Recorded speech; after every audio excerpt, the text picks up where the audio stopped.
Welcome back to the channel. We've got another legend style video for you guys today where I've actually got some good bases for you guys because I was closer to like 5900 at the start of the day yesterday. I've already taken a few defenses today, but this is what it looked like for us yesterday. So yeah, if you guys do enjoy this kind of content, then feel free to give me some feedback. It does help me out. Oh yeah, the army link will be in the description, and just for the equipments you can just have a look over here. Pretty much everything is default, but you can see the levels that I've used as well as my upgrade priorities, I guess. So yeah, I've also switched the royal champion from the diggy to the fox, and it's actually very helpful in the defensive meta right now. So let's just see that in action. Okay, so after you climb high enough, you start finding bases that you've never seen before because you start attacking some pro players, and I'm pretty sure like they have their connections with like custom base builders and stuff. So obviously like this is a very toxic double rage kind of base where the rages are laid out one after another. So what can we do on bases like this? Like for the flame flinger weaknesses, there's not really too many. Maybe we can try to squeeze one over here, but we will need to get rid of both of these mortars somehow, and I'm not really sure we can try to get one on the town hall.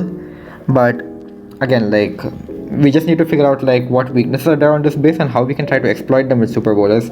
So for box bases, as I've always mentioned in the past, we need to consider 3 entries: one from the far side, one from the side, and one where you do a queen charge on the town hall, and then you can join in with the bowlers afterwards. So if I had to do the sideways, approach, like I need some sort of plan for the town hall. Maybe I can sacrifice my king. That is definitely a viable option because he has a giant gauntlet, and maybe I can just place my jump like this because my queen can reach the monolith over here. It's only a 3 tile gap from the wall, so that is also definitely an option. And maybe it could be something more along the lines of like maybe I'll have a warden walk for like this corner, and then I can like have a flame flinger over here to kind of go over here. Like this is definitely an option, but I was not, again, this is a base I've never seen, so I don't really know the state of like traps, tornado traps, and all sorts of other things in this area. So just to be safer, I went with the approach where I do the queen charge on the town hall, because why not? The entire wall is closed over here. I can easily get 2 wall breaks like this, and the funnel requirement is also like very easy. Like I can have like a baby dragon easily clear out at least a few buildings over here to make it easy for me to get into base. And this approach is, I feel it's a little simpler because I can simply sacrifice my king. I don't need to worry about him getting some good value. So it's as simple as maybe 1, 2, 3 wall breaks. King will be sacrificed to just get this compartment. I don't really need anything else from him. You can choose to use the flame flinger over here as the funnel as well, but there's not too much value, so I just try to squeeze it over here to try to make this area a little bit easier, because I was going to come in like this, and obviously I need help in clearing out this last bit over here.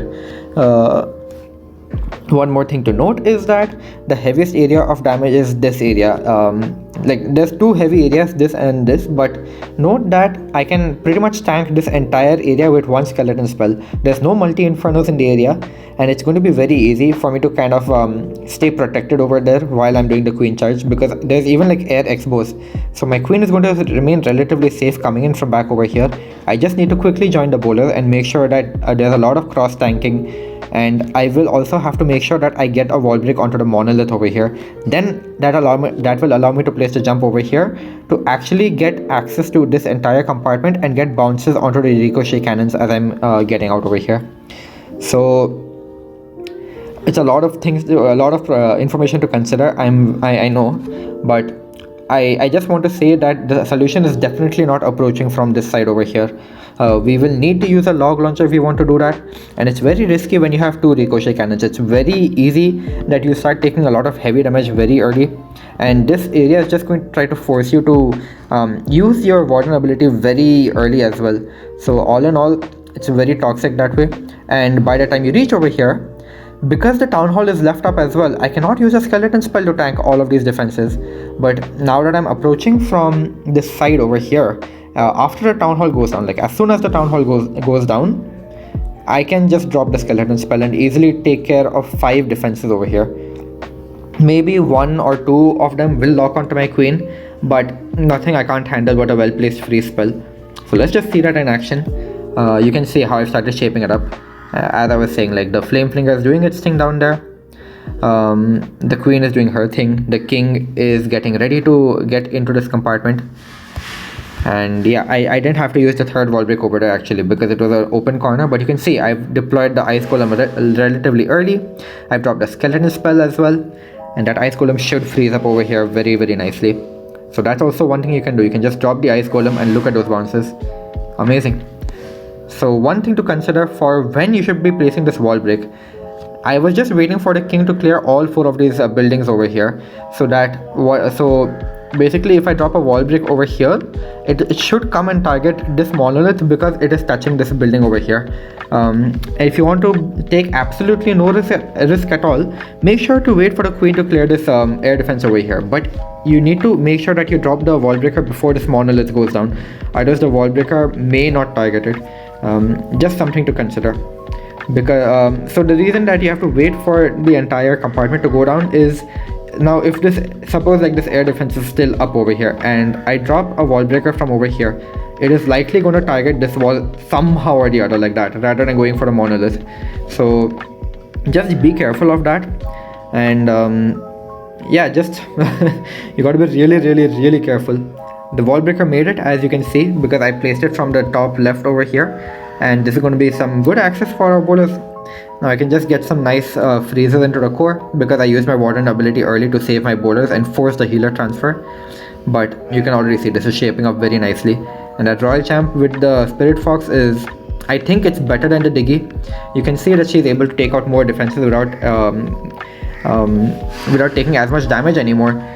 And the only problem is it's a little weak against like these merge defenses because of their ability to target multiple things at the same time.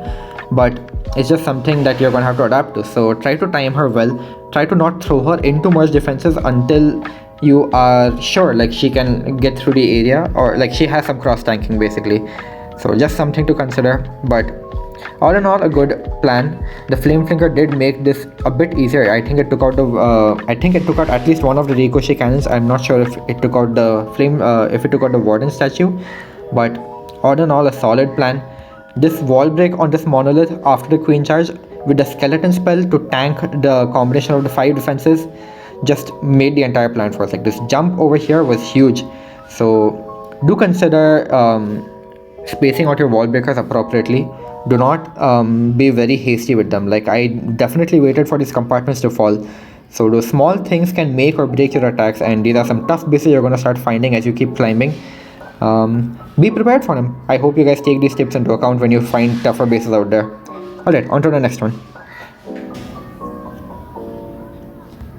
Okay, so over here we've got an anti-2 style base, pretty similar to one that I covered previously, except the damage spread is much more toxic for any kind of smash attack. Like it's not like it's very easy for me to focus on a particular area. For obvious reasons. Like there was a similar base where it was very obvious that I had to go in from the monolith side. I think it was like a monolith over here, and it was very stacked over here. But this time it's not as obvious. You can very clearly see there's no flame flinger weakness. It's like literally 0 flame flinger weaknesses on this base. There's a double mortar protection over here with the air heroes, of course, so it's not like I can squeeze the flame flinger onto the ricochet cannon very easily. And of course, like the flanks are well protected by the X-bows, and there's not really very high value defenses over here either. So all in all, I think this is a pretty good base, honestly, from the base builder's behalf. Maybe one thing I could have done is like a warden walk over here and then a flame flinger over here, to try to allow the flame flinger to keep hitting stuff inside the base while my warden can come over here. That is definitely an option with the smash. But I chose to do something different because I could not see that at the time of doing this attack. So what I decided to do instead was just hold on to my siege machine. I couldn't find any good plan for it, and I did not want to use the drill because it would start opening up walls and make this broad core even broader.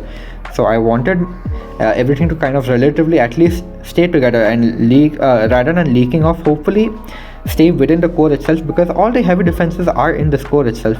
You can see the flanks are not as important. They're mostly trash buildings, and honestly it's a good spread on the base. So I just went for a very simple funnel. Like I just went for a warden walk, and I knew I had to approach from over here because there's no sweepers, and if I approach from this side, because of this double ricochet cannon setup, I will have to use my warden ability early. And look at what would be left behind the town hall, like 3 single infernos, 2 of these multi-archer towers, and the poison towers will be pulled late. And of course I'll have like these ground expos with this other like single inferno king warden setup at the back as well. So all in all, just I don't think it would be ideal to approach from the ricochet cannon side. Usually when there's 2 ricochet cannons, I've noticed that I'm not able to tank against them efficiently, so I try not to go into them very easily. But you can see over here what I've started to do. I started to try to create the funnel. I'm using the queen to funnel because the flank is relatively light. Sadly, I used all 3 of my wall breakers breaking this wall. Else what I could have done is I could have used a wall break over here and used the queen's ability to even grab this entire area to make the borders kind of stay focused within the core. So you can still see I'm holding onto my siege. I switched to a blimp for now, but I'm still holding on to it. So I feel this approach is better because I'm going to pull both the poison towers early anyway, and my ice columns will provide some good freeze value into this area of the base. So I do believe this was a better approach that I did take. And the bowler bounces are also like pretty good. Like you can see I'm getting like decent value onto the single infernos. As I was saying, like the queen, I was hoping for her to kind of get into the base, but I didn't have any wall breakers for her. And you're gonna observe now, like everybody is gonna kind of stay towards the right side of the base and loop around like this. So I kind of just deployed my blimp to handle this entire area, and it's gonna synergize well with our bowlers over here. You're just gonna see that in a minute. Yeah, you can see worked out very well for us, and they've managed to handle the entire core, and now the entire core is pretty much gone.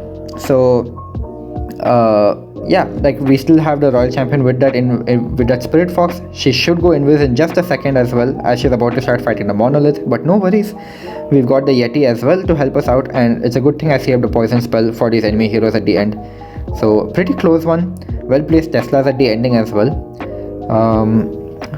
This is an interesting approach. Maybe in the future I can start experimenting with having the blimp to just remove a part of the core to create a funnel that way inside the base a little bit. So if I could use my queen like this to clear like this much, and then if I have a blimp to clear like this much of the base, that should create a very nice path for my bowlers like this actually. So it's something to definitely consider.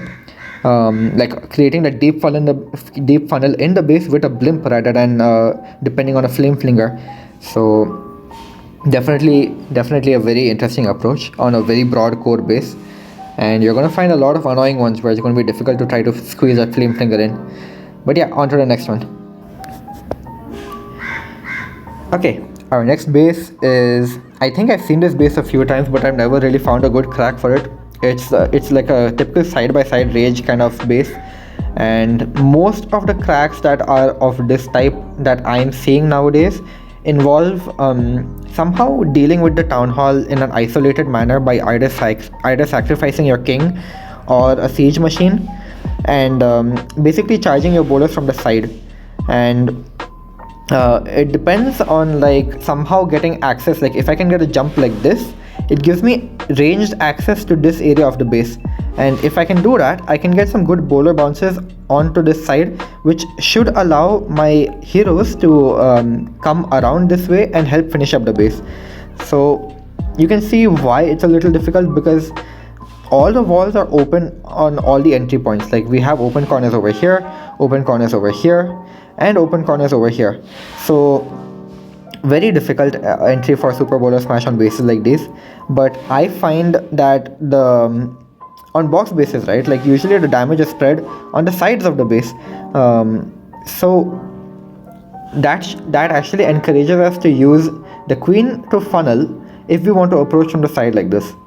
And again, like we can sacrifice a blimp for the town hall over here. We'll get the warden and the town hall itself, and I think we might even get the CC pull, honestly, which is very huge value for us.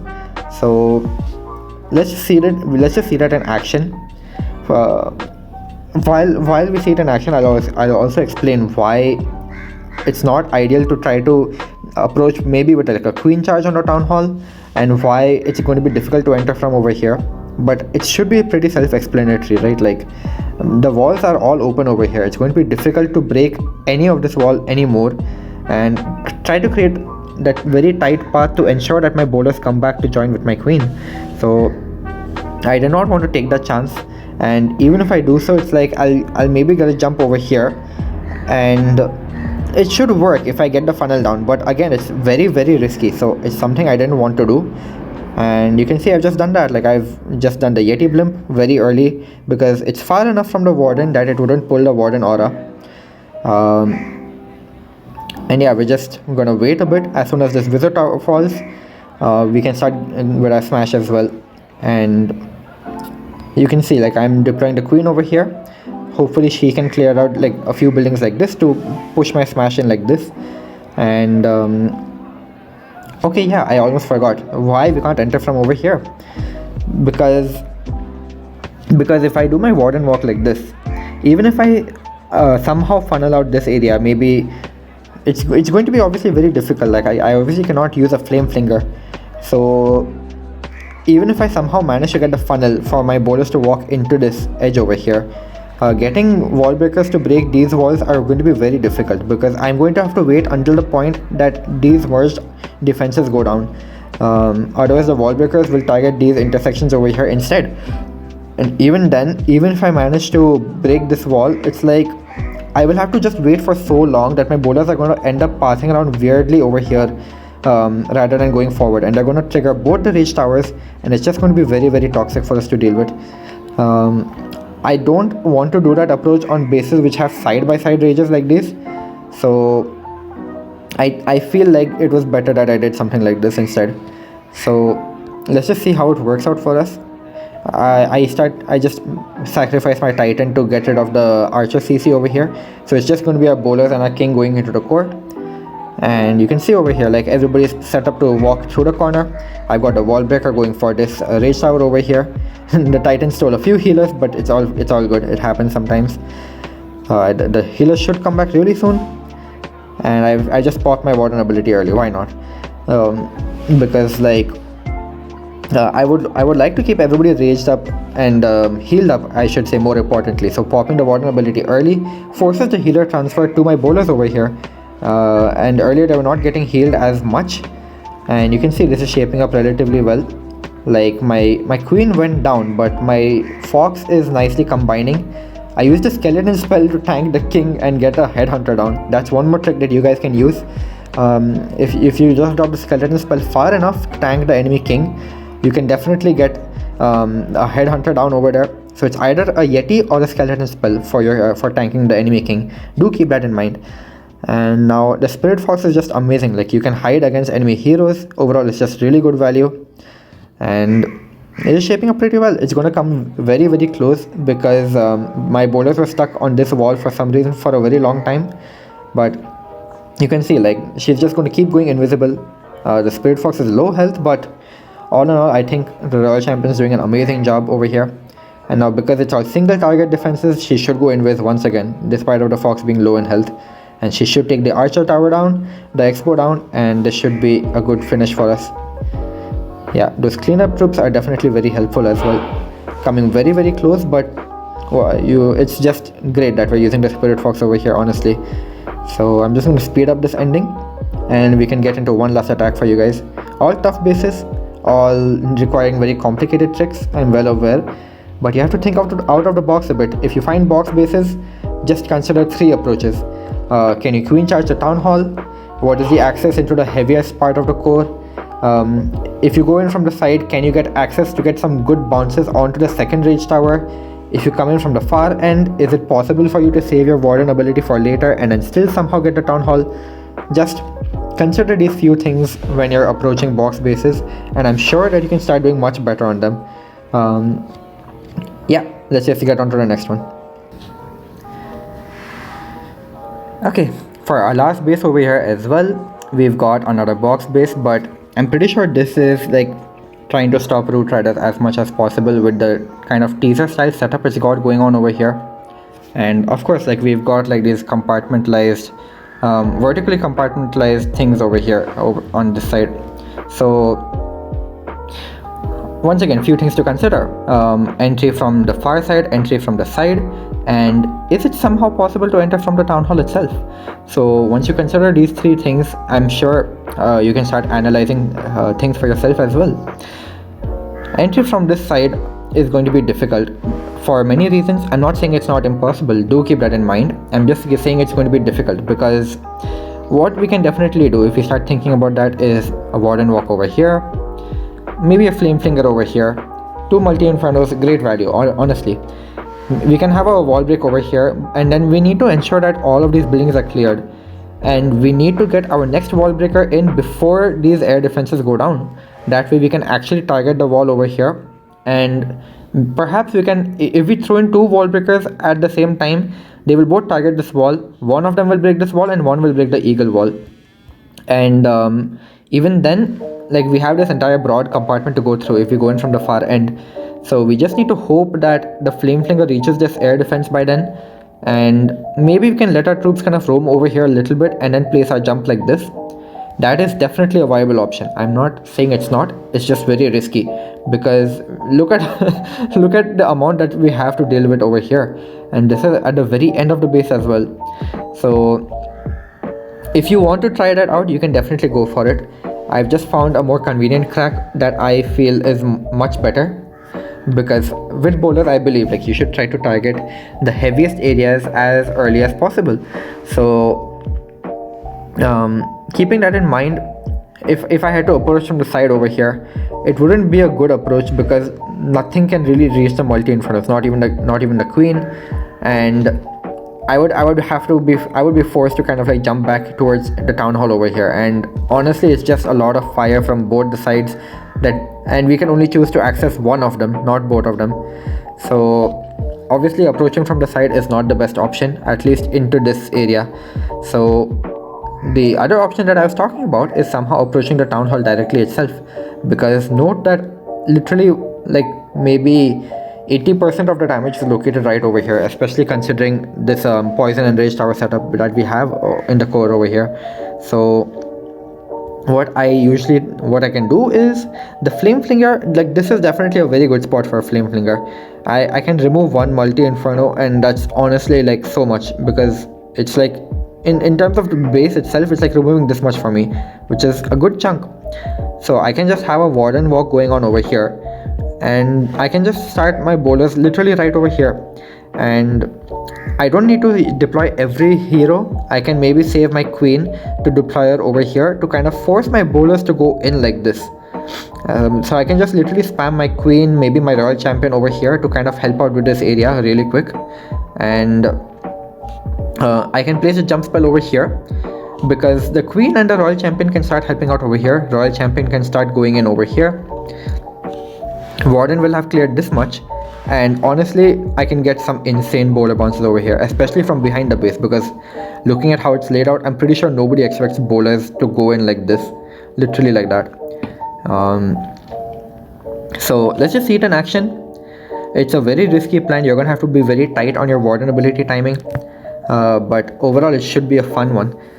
So I'm just going to speed up the start a little bit because I talked about it, but you can see I'm just testing for traps for the flame flinger, just deploying it at the right time, and the baby dragon to just ensure that the warden stays within this compartment itself. Yeah, looking decent so far. Just need to wait a little bit, just see how the warden is pathing. If the warden does not grab this ground expo, it's fine, no problem. You'll understand if he starts going upwards to like that, just for that elixir collector, and you can see the damage is already very high on him. So I'm just gonna freeze, use my skeleton spell, and drop most of my troops right away. No reason for me to wait. So you can see, like, literally, like, it's going to be so toxic. All the skeleton traps, all the giant bombs, everything's going to be located right over here, and it's going to work out so well for us because I've just managed to freeze the town hall with the ice golem and a perfectly popped warden ability. So you can see this is working out very well. We get to freeze both the spell towers at the same time, but that rage tower is too late. We've already taken out every last defense that was affected by it. So that's a very high value freeze for us, being able to just get every defense that could be affected by the rage tower over there. And I'm out of rages now, but honestly not really much left, so looking pretty good. I managed to keep my queen and royal champion going with a rage for the both of them. The queen managed to keep her unicorn intact with the help of that rage as well, and that spirit fox is coming in clutch as always. I do think it is a better option than the diggy.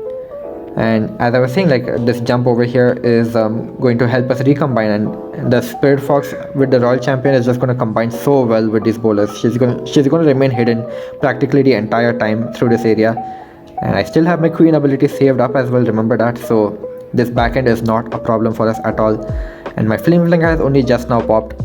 Too late, there's no defenses left. So another triple for us. Very interesting use of our resources over here, because it's unusual for me to use the queen like this over here with the royal champion, but you just need to do whatever you possibly can to help your bowlers. So don't be shy to use heroes in the most awkward ways ever, in order to just give them the support. You might have to sacrifice your queen, you might have to sacrifice your king, maybe even your royal champion sometimes, but if you can provide the support for your bowlers and create that amazing cross tanking, I'm sure you can smash any base out there. It's going to take a little bit of experiments, and you're going to have to face some fails, but trust me, once you decide the correct approach that you should take for your bowlers and identify that a path is viable to handle most of the damage on the base, you can smash any base out there, I can guarantee it. So yeah, that's all from me for this one. I hope you guys did enjoy the video. Feel free to drop some feedback. It can be likes, comments if you did enjoy this kind of content. And if you find yourself coming back on the regular, feel free to subscribe if you haven't already. It does help me out as a content creator. But yeah, that's about it for me for this one. I'll see you guys in the next one. Peace.